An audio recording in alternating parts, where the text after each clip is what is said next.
Welcome everyone to this tutorial about addressing aviation requirements for the transportation element of your comprehensive plan update. The region's airports have been in place for decades, and there are no major changes to your plan requirements relative to the aviation system since the last round of comp plans.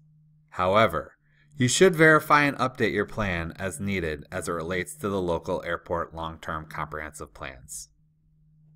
This map shows the Twin Cities regional aviation system, which includes one commercial service airport, Minneapolis-St. Paul International, one intermediate airport, St. Paul Downtown, and 6 minor airports, Air Lake, Crystal, Lake Elmo, Anoka Blaine, Flying Cloud, and South St. Paul, with Forest Lake being a turf runway airport. There are 2 private seaplane bases in the region that need to be considered in local planning.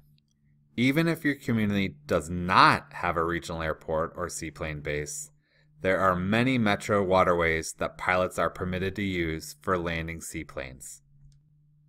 All communities are required to protect the region's general airspace. The impact of tall towers in your community need to be considered in your plan for airspace protection. If your community is near an airport, you must follow FAA requirements for tall structures, even if they are not 200 feet tall. Please fill out the appropriate form for these requirements. A link is provided in the local planning handbook. As of the fall of 2016, we are not aware of any major changes in seaplane operations since the last comprehensive plan update. However, if you have a lake in your community, you should check with MnDOT Aeronautics to see if the lake is considered a landing area for seaplanes. These lakes are required to be mapped and noted in your plan. Council staff has this data available. There are regional navigational aids owned by the FAA that must be protected both in airspace and land use. Minneapolis, Brooklyn Park, and Farmington have FAA navigational aids that need to be protected. This means that certain land uses are prohibited within 1,000 feet of the navigational aid. Every regional airport must periodically update its long-term comprehensive plan, commonly called the LTCP.